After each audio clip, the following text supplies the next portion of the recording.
بسم اللہ الرحمن الرحیم۔ السلام علیکم، میرا نام ڈاکٹر انور شہزاد ہے۔ آج ہم ایک ایسے ٹاپک پہ بات کریں گے کا جو ہے بڑا چرچا ہے، اور جسے کہتے ہیں ڈینگی فیور۔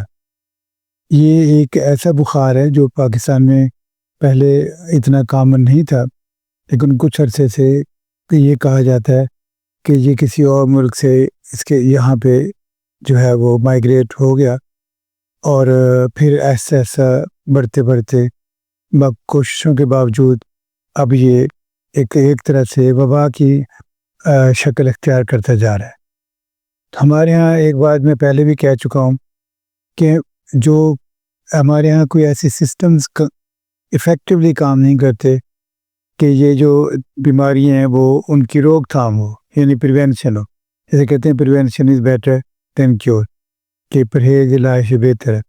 یعنی کہ ہمیں زیادہ تر یہ ایسا اسٹرکچر اور ایسا ماحول بنانا چاہیے کہ ہم بیماریوں سے بچاؤ پہ جو ہے نا بہت زیادہ زور دیں، اور اس کی اویئرنیس کریٹ کریں۔ جب بیماری ہو جاتی ہے پھر تو ظاہر ہے اس کے نقصانات، کمپلیکیشن ساری برداشت کریں، فنانشل بھی ہیں اور ساری بھی ہیں۔ تو اس لحاظ سے جو اس بخار میں خاص طور پر یہ جو ہے پریونشن والا فارمولا بڑا زیادہ کارگر ثابت ہو سکتا ہے۔ اب اس میں یہ ہے کہ ڈینگی فیور جو ہے وہ ایک بخار ہے جو ایک جو ہے ماسکیٹو کی وجہ سے ایک ایز اے ویکٹر کام کرتا ہے۔ اس کے اندر ایک وائرس ہوتا ہے، یہ وائرس ایک جو ہے انفیکٹڈ میں جو ہے ہیومن بینگ سے دوسرے کو بذریعہ ماسکیٹو ٹرانسمٹ ہوتا ہے۔ یعنی کہ جو ماسکیٹو ہے وہ ایک خاص قسم کا ہے جس پہ اسٹرپس ہوتی ہیں، اور وہ ایک ایسے بندے کو یا ایسے شخص کو، مریض کو کاٹے گا جس کو ڈینگی فیور ہے۔ اس سے وہ جراثیم لے گا، وائرس لے گا، اور پھر وہ دوسرے ایسے بندے کو یا ایسے انسان کو کاٹے گا جس کو پہلے اگرچہ بخار نہیں تھا، اب یہ وائرس جو ہے وہ اس میں منتقل کر دے گا۔ تو یوں وہ جو اگلا مریض ہے جس کو اب کاٹا تھا اس میں جو ہے وہ یہ علامات ظاہر ہو سکتی ہیں۔ تو اس کا ایک انکیوبیشن پیریڈ ہوتا ہے، یعنی کہ 2 سے 5 دن یا ہفتہ یہ کے بعد، کاٹنے کے بعد یہ علامات ظاہر ہوتی ہیں۔ تو اس میں یہ بات میں اس لیے اس پہ زیادہ زور دینا چاہ رہا ہوں کہ اگر ہم جو انسان یا ہیومن بینگ جس کو بیماری ہو گئی ہے، بخار ہو گیا ہے، اس کو ہم آئسولیٹ کریں اور جو ہے اس کو مچھردانی استعمال کروائیں اور علیحدہ رکھیں، اور تاکہ جو ہے وہ اس کو ماسکیٹو یہ نہ کاٹیں۔ جب اس کو نہیں کاٹیں گے تو ظاہر ہے وہ پھر آگے جو ہے وہ پھیلاؤ نہیں ہوگا۔ تو ایک بات تو یہ ہے کہ جس کو یہ ڈینگی بخار ہو جائے اس کو چاہیے کہ وہ اپنے آپ کو یا گھر والوں کو یا ڈاکٹر صاحب جو ہدایت دیں کہ وہ کچھ دن کے لیے اپنے آپ کو علیحدہ کر لیں اور مچھردانی استعمال کریں، تاکہ جو مچھر جو ہیں اس کو نہیں کاٹیں گے، اور اس طرح جو ہے اس سے وائرس بیماری کا دوسرے انسانوں تک منتقل نہیں ہوگا۔ تو یہ بہت بڑا اسپیکٹ ہے پریونٹیو، جس پہ کاش بھی نہیں آتی اور جو شاید اتنا ہائی لائٹ نہیں کیا جاتا۔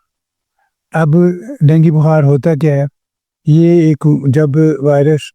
ماسکیٹو کاٹتا ہے، اس کے اندر جو وائرس منتقل ہوتا ہے، تو اس کے 5 سے 7 دن میں، یا یہ جب ٹمپریچر علامات ظاہر ہوتی ہیں 2 سے 5 دن میں، اور وائرس اس کے اندر ہوتا ہے، اب 5 سے 7 دن تک کے بعد اس میں اینٹی باڈیز بننا شروع ہو جاتی ہیں۔ اگرچہ پہلے بھی پریونٹیو میکنزم ہوتا ہے، اگر تھوڑا بہت اگر جو وائرس انٹر ہوا ہے اس کی مقدار کم ہے تو اس کو کل کرنے کے لیے سسٹم ہوتا ہے، لیکن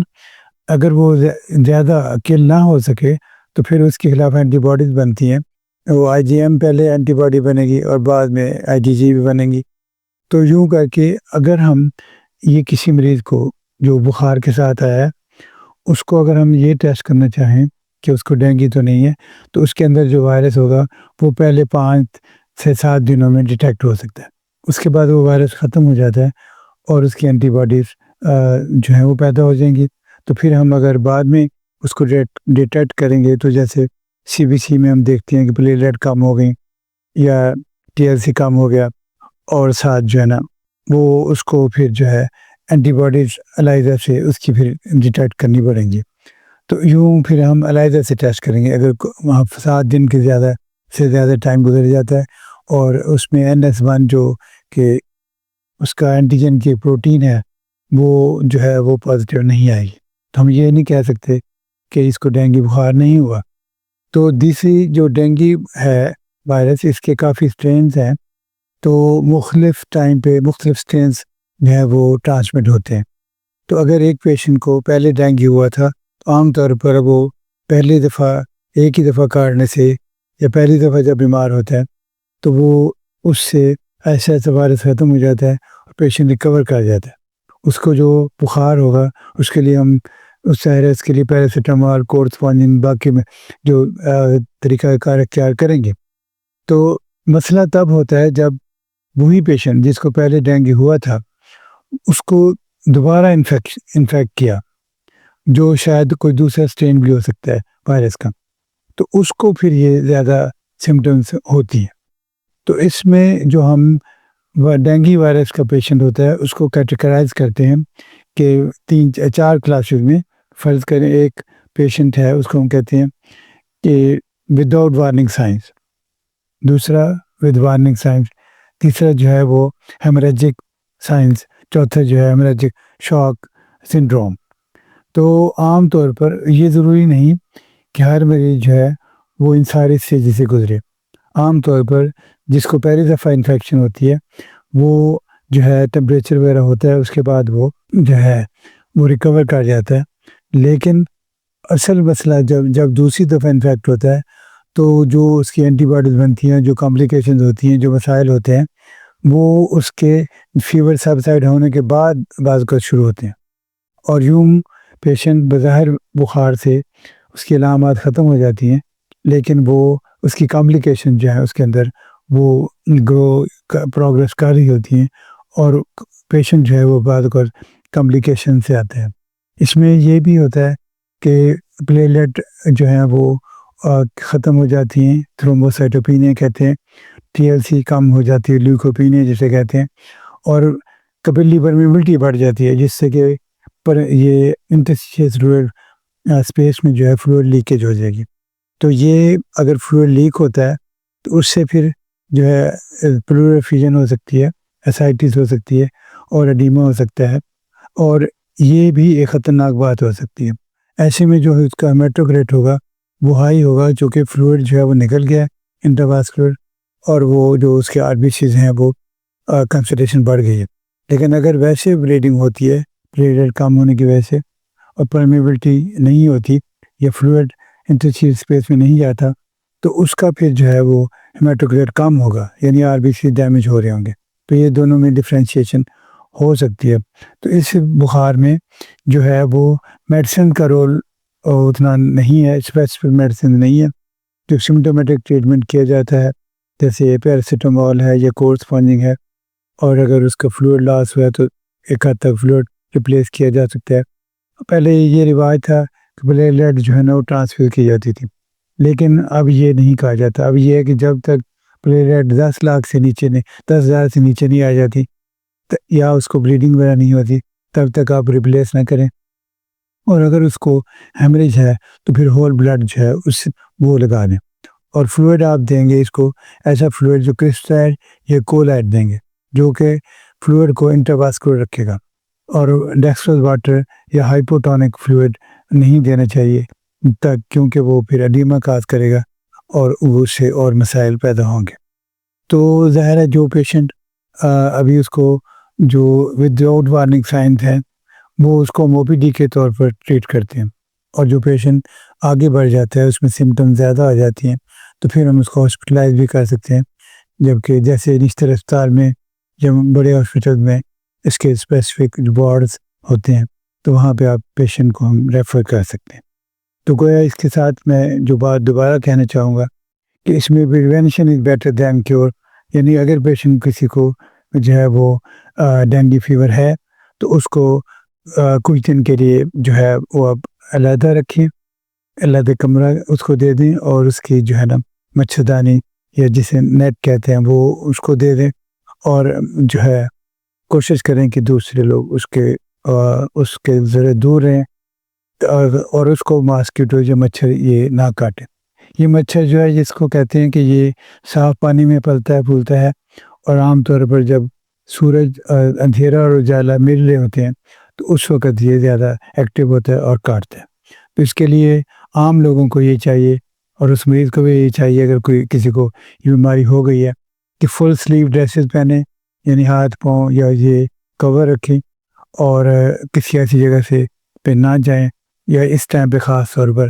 کہ جہاں مچھر زیادہ ہو۔ اور عام لوگوں کو یہ ریکویسٹ ہوتی ہے کہ وہ کہیں پانی کھڑا ہونے نہ دیں، خاص طور پہ صاف پانی نہ، کسی بے شک وہ تھوڑا تھوڑا بھی ہو تو اس میں یہ مچھر جو ہے گرو کر سکتے ہیں۔ تو گویا کوشش یہ کی جائے کہ بیماری پھیلنے سے بچائیں، اور لوگوں میں اویئرنیس کریٹ کریں کہ وہ جس کو بیماری ہو وہ ایک کمرے میں محدود ہو جائے اور مچھردانی وغیرہ لگائے، جو عام اور جو ہے فل سلیو ڈریس پہنے۔ عام لوگ بھی جو ہیں وہ ایسے اس ٹائم میں جب مغرب کے بعد جیسے ہوتا ہے یا صبح سورج نکلنے کو ہوتا ہے اس وقت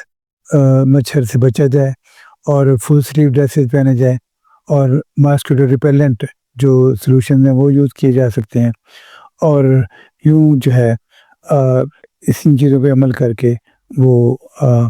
اس سے بچ سکتے ہیں۔ اور اگر کسی کو یہ بخار ہوتا ہے تو اس سیزن میں خاص طور پر تو پھر ہمیں کوشش کرنی چاہیے کہ اس کو ڈینگی کو ذہن میں رکھ کے جو 40 ڈگری سینٹی گریڈ تک چلا جاتا ہے، اور اس کے بارے میں پھر جو ہے تھوڑا ہسٹری اور اس کو کوریلیٹ کرنا چاہیے، اور لیبارٹری ڈائگنوسس کرنے کی کوشش کرنی چاہیے، اور اگر ضرورت پڑے تو جو اس کے ایکسپرٹس ہیں ان سے رابطہ کیا جائے، اور جس کو ڈینگی ہو جاتا ہے اور وہ لیب میں آ جاتا ہے تو یا جس کو ہم سسپیکٹ کر رہے ہوتے ہیں تو اس کو ہم پھر ریفر بھی کر سکتے ہیں، تاکہ وہ پراپر جگہ پہ جا کے جو ہے نا وہ اپنا ٹریٹمنٹ کرا سکے اور بیماری پھیلنے سے بچ جائے۔ اس کے ساتھ ہی آپ سے ریکویسٹ ہے ہمارا چینل جو ہے سبسکرائب کریں، ویڈیو کو لائک کریں اور شیئر کریں۔ بہت شکریہ، خدا حافظ۔